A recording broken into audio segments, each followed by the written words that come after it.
Merci pour la fidélité. Nous avons un programme et canal numérique et télévision. Ici, vous allez capter du son. Tout Kinshasa peut mobile via toutes les plateformes numériques. Voyez, madame, on numéro Oyasika, il y a tribune libre. Dans le cadre, il y a restructuration, il y a justice. Dans le Congo démocratique, une série d'ordonnances était rendue publique dans la télévision nationale. Tokolanda na Mambo Mamuke Tina Salama, porte-parole ya Mokambi Mboka Félix Antoine Tshisekedi Tshilombo. Fidèle Kiyangi Matangira Mokambi ya Intersyndical National du Congo azali kokamwa pona komona ete gouvernement Judith Suminwa Tuluka kino moya lelo bafuti te remboursement ya mosolo ba oyo ba kendeki ko participer na 114e conférence internationale du travail oyo ba kokaki koza la prise en charge par le trésor public bazong seli bango mosolo dépensé te.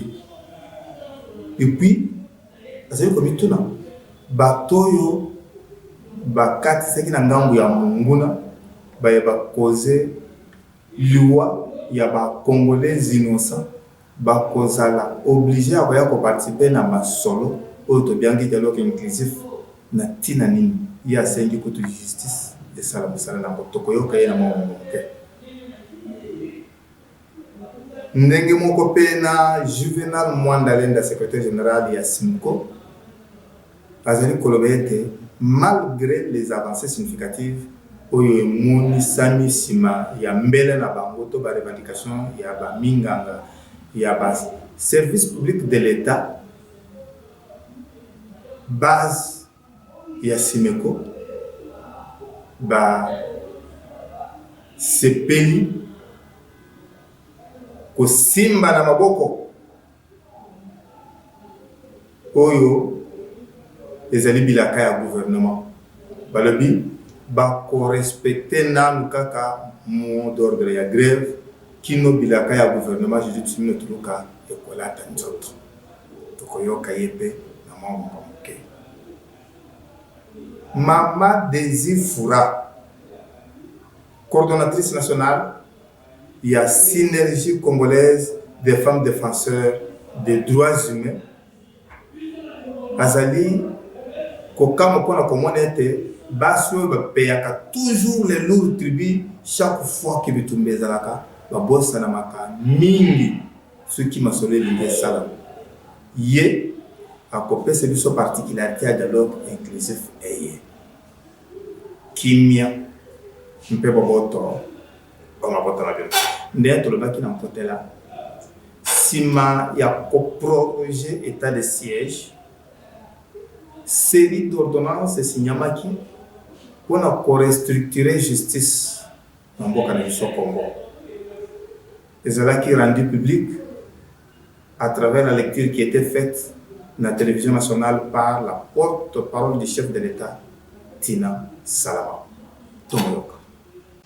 Ordonnance d'organisation judiciaire numéro 26/074 du 28 juillet 2026 portant nomination des magistrats civils du ministère public, parquet général près la Cour constitutionnelle.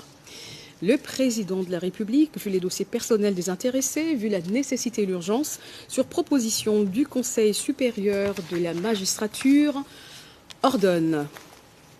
Article 1er, sont nommés premier avocat généraux près la Cour constitutionnelle les magistrats civils du ministère public dont les noms et matricules suivent. Messieurs Kongolo Ilunga, matricule D000336.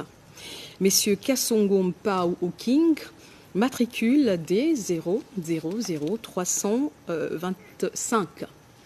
Messieurs Ielinzo Bongongo, matricule D000799.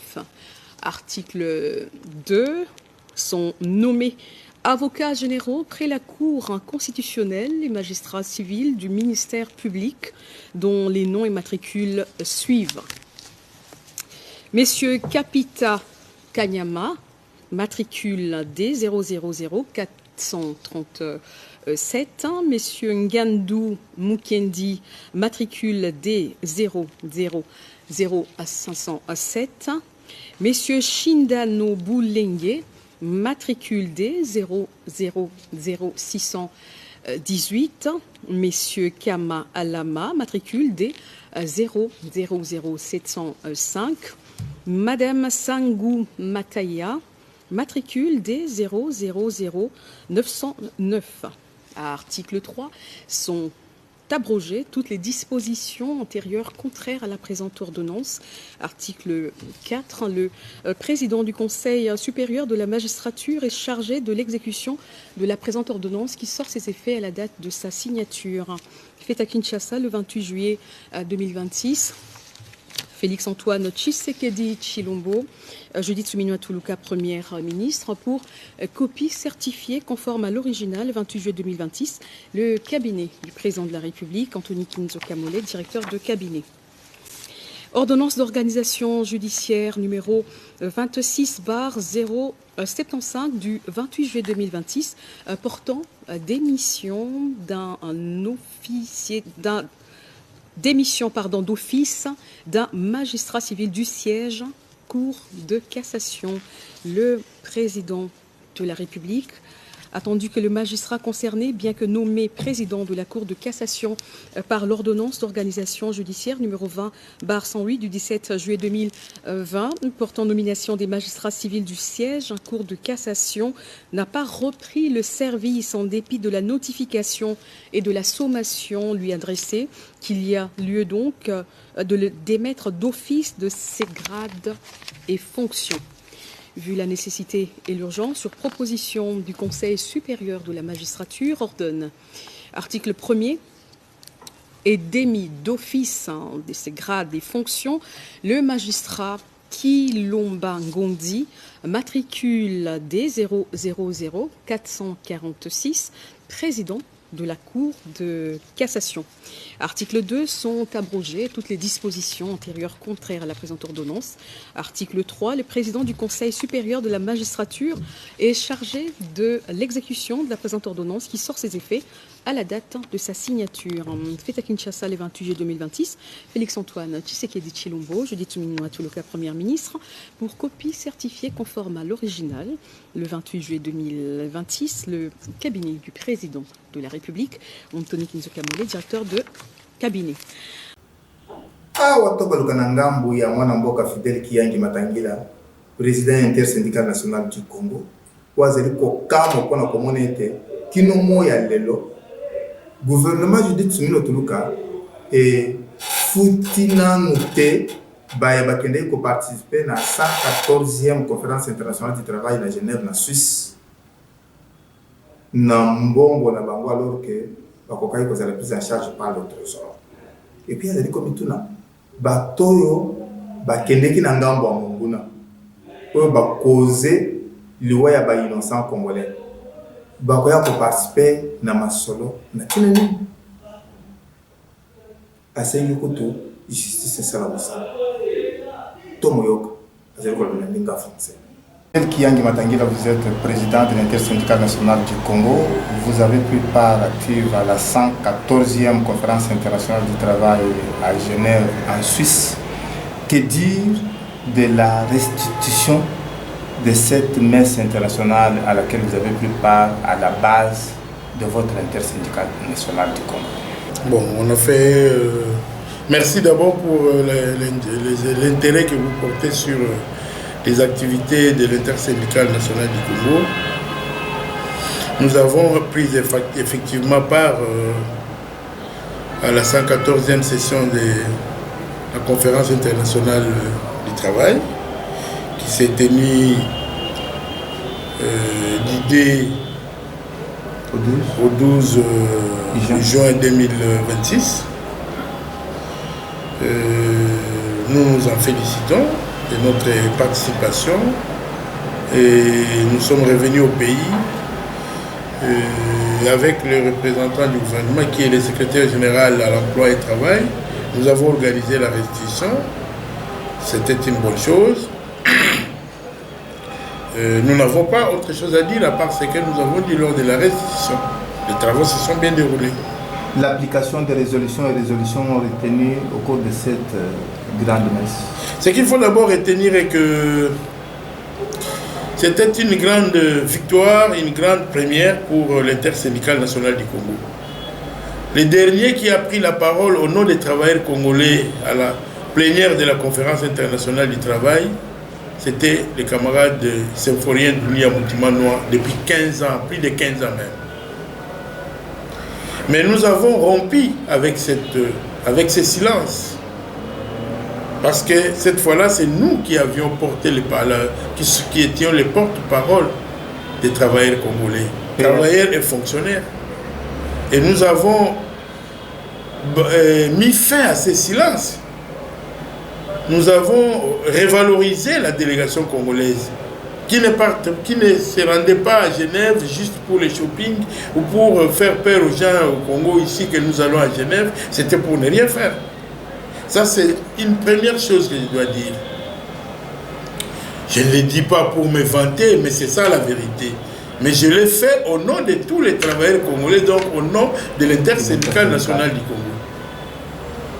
Et nous avons participé à tous les travaux. Ce que nous avons à dire aujourd'hui, c'est le fait que le gouvernement congolais n'a jamais pris en charge toute la délégation congolaise à la 114e session internationale de la conférence. Ce qui n'est pas une bonne chose. Aujourd'hui, nous sommes revenus au pays, nous devons aller faire les démarches à gauche, à droite, pour qu'on se fasse payer, et on n'est pas payé.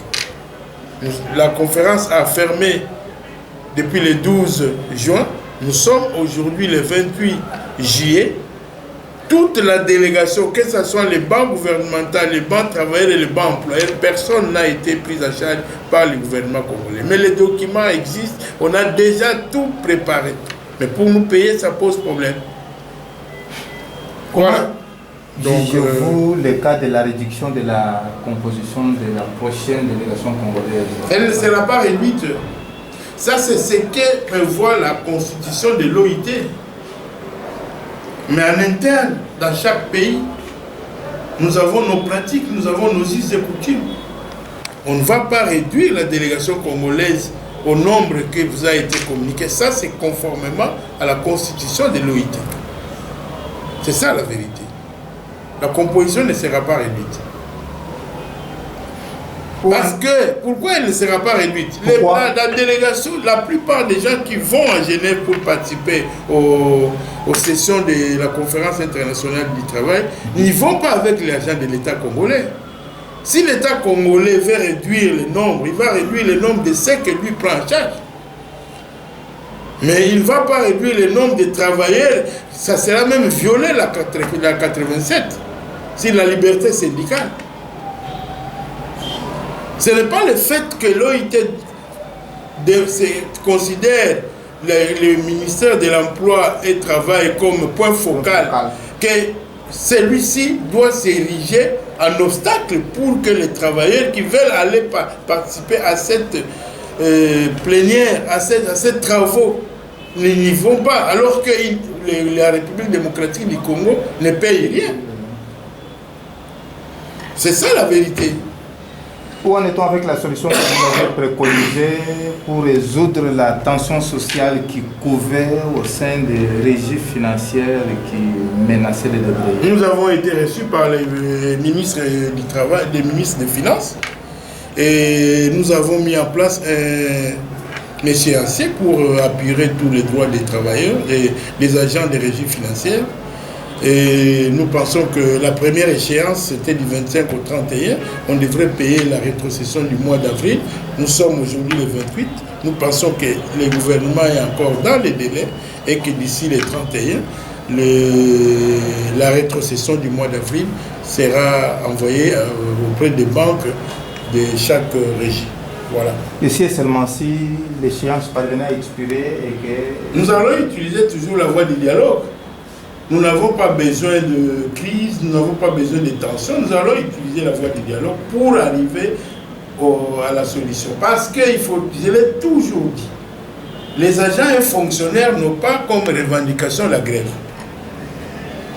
ce qu'ils ont comme revendication, c'est qu'on leur paye les droits. Si on peut obtenir ce paiement par voie de dialogue, je ne vois pas pourquoi je vais recourir à la grève. Je ne vois pas pourquoi. C'est faire comme les Congolais politiques qui préfèrent d'abord faire tuer les gens et après demander le dialogue. Bon, nous allons dialoguer, oui, et après, nous trouvons des compromis. Mais ceux qui sont morts, comment nous faisons pour les réveiller? Car qu'est-ce qu'ils ont fait de mal? Là, c'est là la question. Maintenant, tout le monde parle dialogue. Mais on pouvait bien parler. Au lieu d'aller prendre les armes. Au lieu de faire tuer les Congolais. On pouvait bien utiliser toutes les voies pour dialoguer. Mais nous avons souhaité prendre les armes, tuer les Congolais, et après nous mettre autour de la table pour parler. Nous parlons pour qui? Pour des morts ou pour des vivants? Là, il y a un problème. Et vous allez voir, les gens vont se bousculer pour être au dialogue, mais c'est pour quel apport? Parfois nul. L'apport sera, bon, je vais me positionner, parce que moi, c'est pas ça que le Congo a besoin. C'est pas ça que le Congo a besoin. Le Congo a besoin que si nous n'avons pas la même pensée, si nous ne réfléchissons pas de la même façon, on se met autour de la table, on parle, on trouve un compromis. Mais ne commencez pas par aller diviser les Congolais, tuer les Congolais, piller les Congolais, et après venir se mettre autour de la table pour parler. Nous parlons de quoi? Vous avez bien fait de l'évoquer.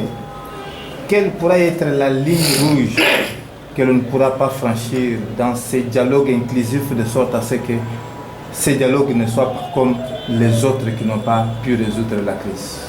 Il n'y a pas de ligne rouge. Ou nous allons au dialogue, ou on ne va pas au dialogue. Je suis sincère. Il n'y a pas de ligne rouge. Il ne faut pas qu'il y ait des tabous, il ne faut pas qu'il y ait des conditions. Que les Congolais se retrouvent tous. Parce que si nous disons, comme j'entends, bon, nous sommes des défenseurs des faibles. Chacun donne son interprétation quant à l'inclusivité du dialogue. Mais quelle interprétation vous allez donner? Quand on dit que le dialogue est inclusif, ça supposait que tous les Congolais, tout celui qui se reconnaît congolais, doit prendre part au dialogue. Sauf les non-congolais qui n'ont pas de place dans un dialogue congolais. C'est tout. Et la place de la justice après ce dialogue? La place de la justice. Moi, je dis ceci. Il faut que nous soyons sérieux. Je m'imagine, je me pose la question, moi. Aujourd'hui, par la voie des armes, pourquoi il y a dialogue? D'abord, c'est ça la question. Pourquoi nous acceptons le dialogue? C'est parce que... Nous n'avons pas pu résoudre avec les armes. Non, c'est parce que les rebelles n'ont pas pu conquérir le Congo grâce aux armes. C'est pour ça qu'il y a dialogue. Il y a dialogue parce que nous, pouvoir, n'avons pas pu récupérer nos sites grâce aux armes. Maintenant, nous disons, ok, déposons les armes, mettons-nous autour de la table et parlons. C'est ça le dialogue. À moins que le plus intelligent, moi, je ne suis pas membre du gouvernement, je ne suis pas député. Mais j'essaie de donner ma philosophie à moi. Si ce n'est pas ça, qu'est-ce que nous allons faire? Nous, c'est comme ça que nous demandons chaque fois de rencontrer les chefs de l'État. Les politiciens vont l'amener dans des histoires qui ne vont pas donner de solutions. Non. Je le dis et j'insiste, même si les gens vont considérer ça comme un appel du pied ou quoi. Je comprends le président Félix Antoine Tshisekedi Tshilombo, chef de l'État, il a un souci pour le Congo. Mais tous ceux qui l'entourent n'ont pas les mêmes soucis que lui. N'ont pas la même vision que lui. C'est ça la vérité. Et quand nous autres ici, qui n'avons pas d'intérêt, voudrions rencontrer les chefs de l'État, on les bloque. On les bloque, on vous bloque, on ne veut pas. Non, bon oui, on va le faire, oui. Parce que nous voulons dire la vérité au chef de l'État. Vous avez suivi mon message à la plénière de la conférence internationale du travail. Je n'ai pas ménagé d'efforts. J'ai dit ce que le peuple congolais, les travailleurs et les fonctionnaires congolais du Nord, Sud, Kivu, Bunia, vivent, comment ils souffrent. Et qui en est la cause? Je l'ai dit.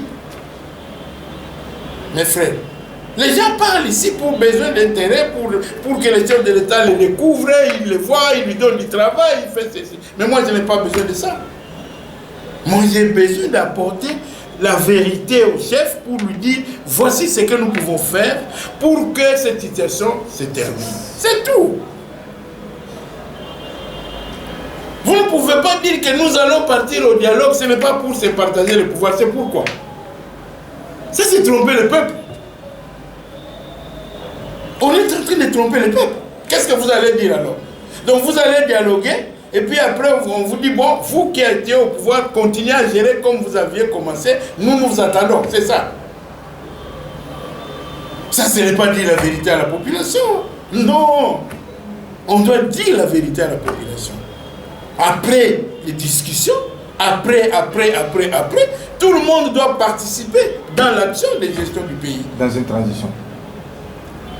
Si ça va s'appeler transition, c'est à partir du dialogue. Tu vas voir, quand on va faire la liste des gens qui doivent prendre part au dialogue, on va oublier les syndicalistes.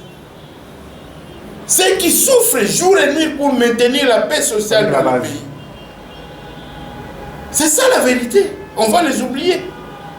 Ça va commencer quelque chose à monnayer. Non, bon, yo te, yo yaka, bon, toi, on va voir. Non. Pourquoi? Ça sera ça demain. Nous attendons le dialogue. Nous remercions les chefs de l'État d'avoir accepté la tenue de ce dialogue. Ça, c'est un effort en plus qu'il a fait. Il faut être quelqu'un de valeur pour accepter ça. Quelqu'un d'autre pourrait dire que moi, il y a aucun dialogue. Mais lui, il a accepté. Il a accepté de se rabaisser. De dire oui, venez. Il n'y a pas de problème. Même ceux qui m'ont injurié, même ceux qui ont fait n'importe quoi, venez pour qu'on parle, pour que le Congo avance. C'est ça le plus important pour moi. Les restes là sont des histoires inutiles. Des racontars, non, tel ne doit pas venir, tel doit venir. Qu'est-ce que vous cherchez?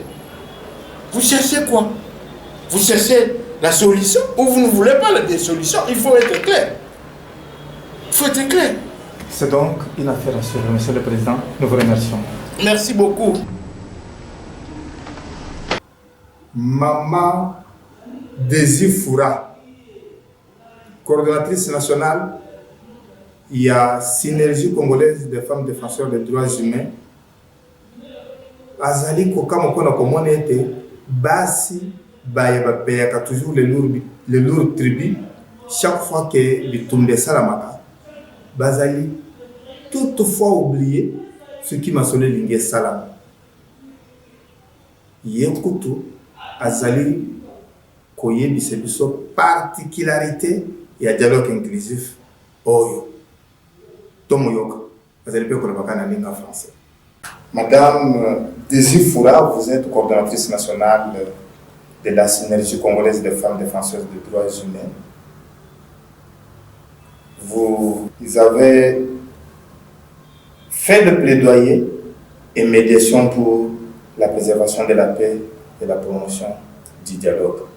Si la question vous est posée de savoir quelle est la nouvelle donne de ce dialogue pour qu'il ne soit pas comme les autres qui n'ont pas résolu la crise congolaise, quelle serait votre réponse? Évidemment, merci beaucoup, monsieur le journaliste, pour d'abord cet entretien que vous venez de nous accorder.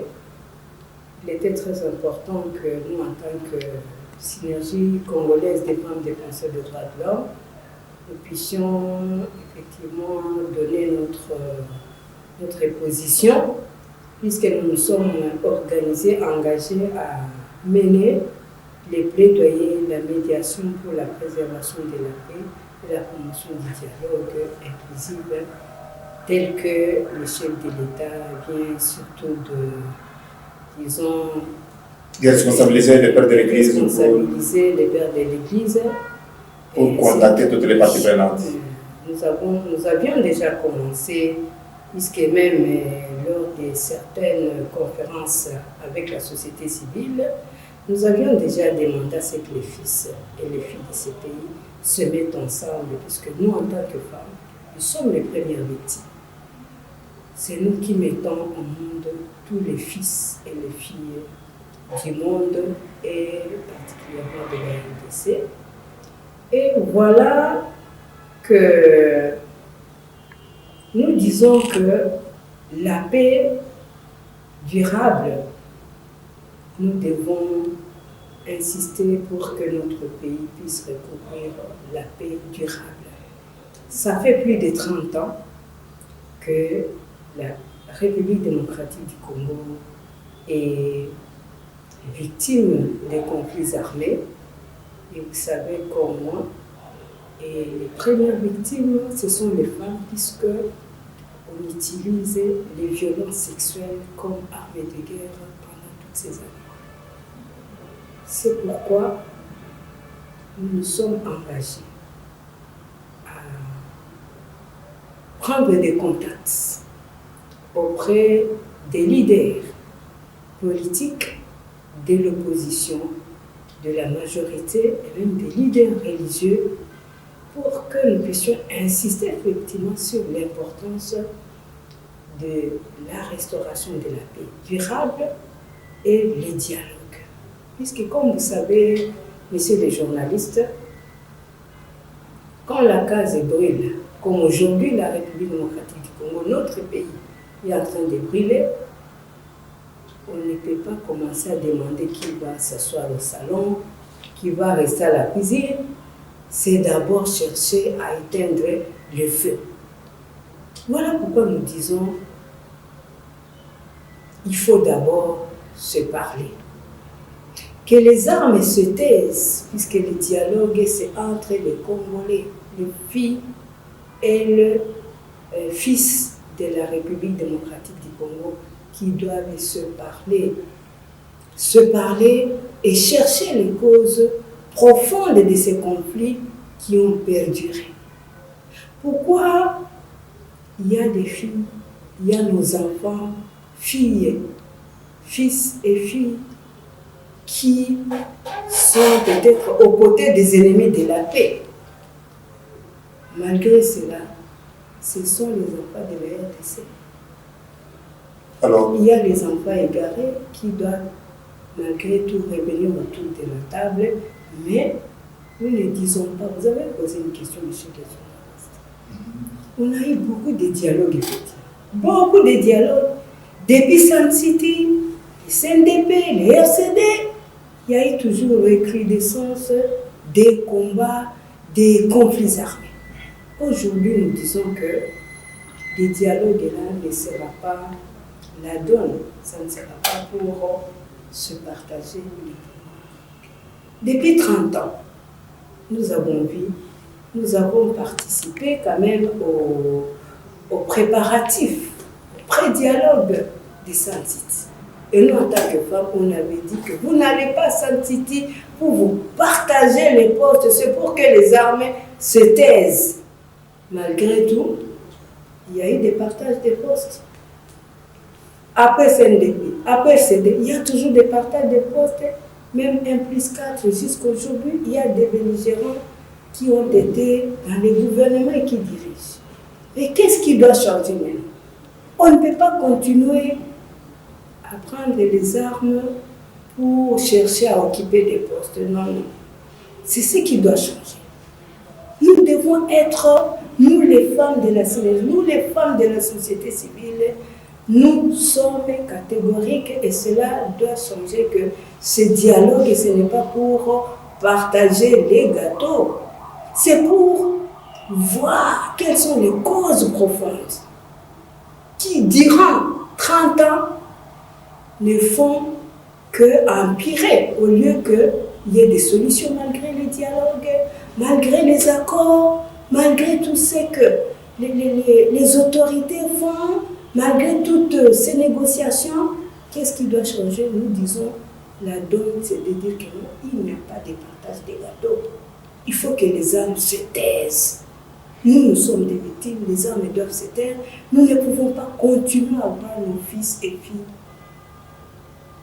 en train d'être tués à l'est, même à l'ouest, ici avec le Mabondo. Plus de 30 ans, on est en guerre. Nous, les mamans, les femmes de la synergie, nous disons trop, c'est trop, on doit arrêter de se partager. C'est comme si on gratifiait même les gens qui prennent les armes.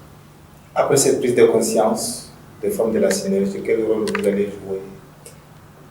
Vous savez, le rôle, vous savez que nous sommes des femmes défenseurs des droits humains. Nous avons un grand rôle à jouer. Puisque le contraire des respects des droits de l'homme, c'est la violence. C'est les conflits armés, c'est les tueries, les violences graves des droits de l'homme. Nous devons démontrer, nous allons exhorter les autorités, les belligérants et même certaines. Donc c'est ceux qui seront là que la guerre n'est pas bonne. Comme un chanteur avait dit, je ne sais pas, je ne connais plus son nom, la guerre n'est pas bonne. Les tueries n'est pas bonne. La guerre mondiale, la guerre n'est pas bonne. Oui, la guerre mondiale, c'est lui qui avait chanté, je crois, c'est Zao. Donc la guerre mondiale, la guerre n'est pas bonne. Tout le monde est victime. Même ceux qui manient les armes sont victimes puisque l'arme est là. Ne regardez pas la figure, ne regardez pas le corps. Vous maniez l'arme. Mais ça tue aussi vos parents, vos enfants, vos frères. Donc là, la guerre là ne choisit pas. Tout le monde est victime. Même vous qui choisissez les armes, ça vous tue, ça vous déstabilise. Et nous allons dire non. Avec la guerre, il n'y a pas de respect des droits de l'homme. Avec la guerre, c'est la famille. Il n'y a pas de les droits politiques en pâtissent, les droits socio-économiques en pâtissent, les droits collectifs, les droits au développement en pâtissent. Tous les droits sont violés avec les conflits armés.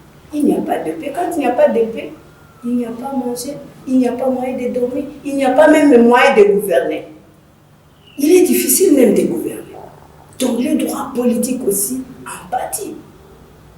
Madame la coordonnatrice, comment ce dialogue inclusif pourra ramener la paix quand on sait que l'agresseur a des agendas cachés, n'en veut pas, veut continuer à utiliser les fils prodigues? Vous savez, l'agresseur ne peut être très fort que s'il trouve la porte d'entrée. Les dialogues, c'est le dialogue entre les fils et les filles de la République démocratique du Congo. Les dialogues, ce n'est pas, on ne regarde pas l'agresseur. Si à l'intérieur de la maison, on n'ouvre pas la porte ou quoi là, il n'y a pas de fils prodigues qui ouvrent, ou bien les fils prodigues se retirent leur soutien à l'agresseur, je pense que tout sera résolu. Puisque nous, l'agresseur, qui est le Rwanda, nous leur avons toujours dit qu'il doit faire la paix avec ses frères Hutus, puisqu'il y a les prétextes de toujours de l'agresseur. Que sur notre sol congolais, il y a les interarmes. Les interarmes sont déjà éradiqués. Mais les interarmes, ce sont les frères, les filles, ce n'est pas des frères. Ils sont de l'autre côté. Nous faisons la paix avec notre pays. Nous n'allons même pas parler, si c'est entre nous, est-ce qu'on aura même le temps de parler de l'agresseur? Lui-même va sentir qu'il n'a pas d'appui. Puisque l'agresseur, parfois, il est en train de manipuler nos fils. Il manipule une fille pour qu'il puisse avoir un soutien à partir de l'interne. Donc, dès qu'il y a ce dialogue interne, les fils et les filles vont se parler sincèrement, vérité, réconciliation. Évidemment, après, la justice pourra faire son travail. Et c'est cette question-là avec laquelle nous terminons. Quelle sera la place de la justice après ce dialogue inclusif? Vous savez, il y a la justice transitionnelle. La justice transitionnelle insiste sur vérité, la réconciliation et la réparation. Donc, même à l'église, et pour nous les catholiques, on dit d'abord, avant de venir prendre la communion, si vous savez qu'il y a quelque chose de très grave, même si vous avez tué quelqu'un, vous devez rentrer, vous rentrez dedans vous-même. Vous vous dites, je vais demander pardon sincèrement. La conscience doit revenir. La conscience revient entre les fils et les filles de ces pays, se disent non, nous avons mal fait. Nous avons pris les armes, nous avons aidé l'ennemi de la paix de notre pays à prendre les armes contre nos frères. Maintenant, aujourd'hui, nous revenons comme les enfants prodigues. Mais nous devons reconnaître le mal. Et le mal, chacun, la justice fera son travail. On ne va pas arrêter les gens par que par, on va regarder les cas, selon les dossiers qui sera traité et voir qu'est-ce que la justice va réserver à chacun qui a commis des crimes de guerre, des crimes contre l'humanité. Ce n'est pas la fin du monde si vous êtes... C'est pour lutter contre l'impunité et aussi mettre fin au cycle de violence dans notre pays. C'est donc une affaire à suivre. Madame Désir Fora, je rappelle que vous êtes coordonnatrice nationale de la synergie congolaise des femmes défenseuses des droits humains. Nous vous remercions. C'est vous qui vous remercie, monsieur le journaliste. tosilisa kasi na Dr Juvenal Mwandalenda, secrétaire général ya syndicat ya baminganga na mboka na biso Congo Simeko, oyo alobi que malgré les avancées significatives avec le gouvernement congolais, baminganga ya ba service public de l'État balobi ba kokoba na respect ya mot d'ordre de grève kino bilaka ya gouvernement ekola kanzot. C'est sur base de l'expérience et le billet. Tomoyoka. Docteur Juvenal Mwandalenda, vous êtes CG du SIMECO. Il y a 11 jours, vous demandiez au gouvernement Judith Suminwa Tuluka de lancer les dialogues directs avec les leaders des 4 syndicats du secteur de la santé pour restaurer la paix sociale dans ce secteur. Nous avons appris qu'il y a d'avancées significatives. Quelles sont ces avancées? Qu'est-ce qui est fait? Qu'est-ce qui reste à faire au jour d'aujourd'hui? Merci bien, monsieur le journaliste. Je tiens effectivement à confirmer qu'à la suite de notre appel lancé au gouvernement de la République il y a 11 jours, le gouvernement de la République, par l'entremise bien sûr de Madame la Première ministre qui a instruit le vice-premier ministre de l'économie nationale, son Excellence Mukoko Samba, a eu effectivement des négociations directes avec le bon syndicat des médecins des services de l'État, les 4 syndicats des médecins. Et de ces négociations, il y a eu effectivement des avancées significatives, notamment en ce qui concerne l'intégration qui a été techniquement prouvée, l'intégration de la paie complémentaire à la paie ordinaire au 3e trimestre 2026. Il y a ensuite l'aliment à la prime de risque professionnel qui a été arraché en termes d'effectifs. On est passé de 200 proposés aux 800, mais aussi à la possibilité de pouvoir prendre en compte le principe de l'aliment ininterrompu pour chaque trimestre, de manière à vider tous les effectifs de médecins non primés. Et il y a ensuite la question relative aux problèmes d'ordre administratif pour lesquels nous devons avoir très bientôt une séance de travail avec la vice-primature en charge de la fonction publique pour essayer de bien cerner les résolutions liées justement à cette question d'ordre administratif. Donc, vous comprendrez et conviendrez avec nous que des pas ont été effectués et que la réponse de médecins a été plus ou moins à la hauteur des avancées qui ont été effectuées, en dépit du fait qu'il faut reconnaître qu'il y a un un relatif scepticisme qui demeure au regard de l'expérience du passé. Par rapport à ces doutes que les médecins continuent à garder, c'est-à-dire que vous continuez encore le respect du mot d'ordre de grève? Il va de soi, les médecins étaient en train d'observer un mouvement de grève dans le cadre duquel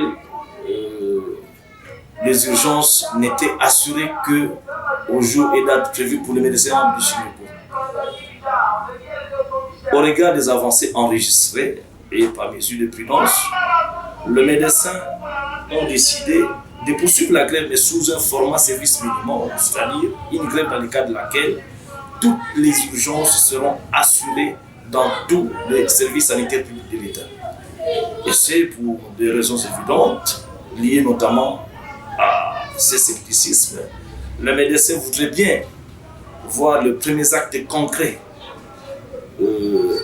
être réalisés dans le cadre des engagements pris par le gouvernement de la République, notamment la paie effective de la rémunération du 3e trimestre sous le format intégré, mais aussi des travaux liés à l'aliment de la prime des professionnels pour qu'ils puissent se convaincre que ce qui a été pris comme engagement par le gouvernement de la République va effectivement être matérialisé.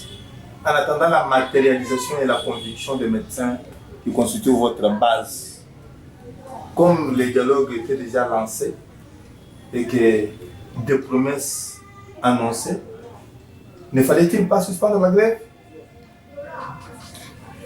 Bien, l'évidence, c'est que le banc gouvernemental ayant fait des pacificatifs, les médecins devraient également faire des pacificatifs. Mais il faut savoir qu'il y a toujours une grande vallée entre les représentants des médecins qui négocient avec le gouvernement de la République et les médecins qui sont retranchés dans la base respective, où le scepticisme est plus grand au fur et à mesure qu'on s'éloigne du contact direct avec l'autorité. Et donc, les médecins ont estimé qu'il y avait lieu d'avancer en essayant d'alléger le mouvement de la grève, mais la prudence s'impose auprès de la base et c'est compréhensible. On sait que chat échaudé craint l'eau froide. L'avant-dernière question, vous avez demandé à la population de soutenir les médecins de service public de l'État dans la défense de leurs intérêts. Au moment où cette population vous accusait de violer les testaments d'Hippocrate pour les calvaires que les malades continuent à connaître pendant ce temps de grève. Qu'en dites-vous? Bien, je crois que la population, notre population, au service de laquelle nous sommes, cette population qui est en fait le contribuable de tout ce que nous pouvons avoir comme rémunération, n'a jamais été l'objectif en termes de punition de notre action de grève.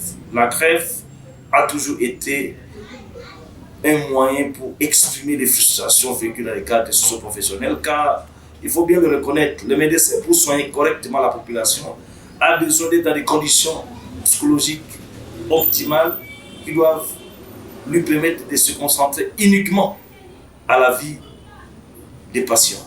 Et c'est là le résumé même du serment d'Hippocrate. C'est consacré totalement à la santé des malades. Mais pour que le médecin ne puisse totalement se consacrer qu'à la santé des malades, il doit être dans de bonnes conditions. Et c'est là que prend le sens de ce que nous appelons les serments. Il y a les serments, oui, les testaments d'Hippocrate. Parce que très souvent, nous parlons du serment. Le serment, c'est justement ce dévouement absolu que doit avoir le médecin vis-à-vis du malade. Mais il y a aussi les testaments, justement, qui voudraient que le médecin, pour qu'il soit totalement dévoué au malade, il doit être dans des conditions idoines. On vous dit que le médecin devrait mettre en principe le plus beau parfum de la vie, il devrait avoir un embonpoint. Mais dès lors que le médecin ne sait pas nouer les deux bouts du mois, ne sait pas se mettre dans des conditions idoines pour se consacrer exclusivement à la santé de la population, vous comprenez qu'il se pose un évident déséquilibre entre les serments et les testaments et notre travail en tant que syndicat. C'est justement restaurer toujours cet équilibre qui doit toujours exister entre les serments et les testaments d'Hippocrate. Terminons.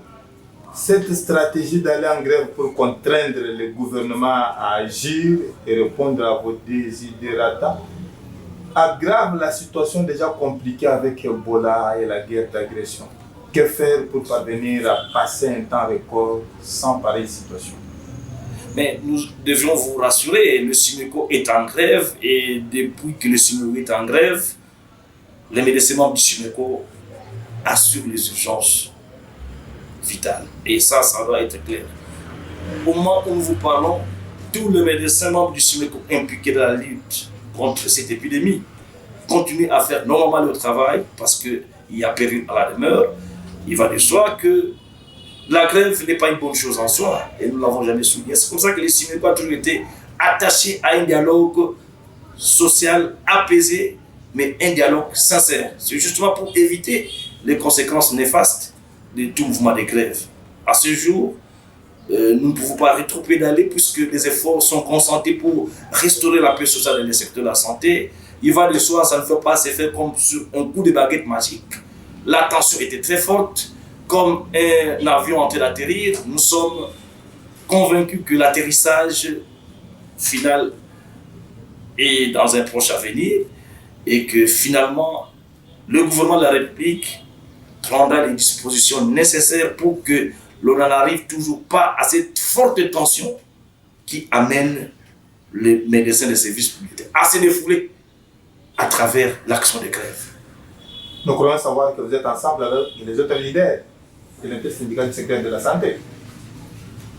Bien sûr, le SIMECO est cohérent dans son action. Le SIMECO, lorsqu'il s'agit de questions d'intérêt commun avec les autres syndicats, nous interagissons avec les autres syndicats. C'est un principe tout aussi clair dans notre mécanisme de fonctionnement. C'est donc qu'il a fait rassurer, monsieur le CG. Nous vous remercions. Je vous remercie, monsieur le journaliste, et vous souhaite très bon retour. Merci.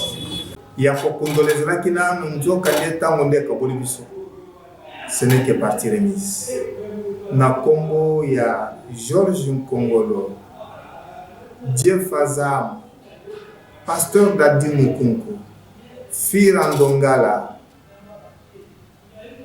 Richard Ndambu, Daniel Tsongo, Guillaume Mubenga, Mingi Bino Baye, vous allez kotambola na bende na tomba Congo na mitema na bino, François Mukanda, Atondi Bino, Tokotani Balasi.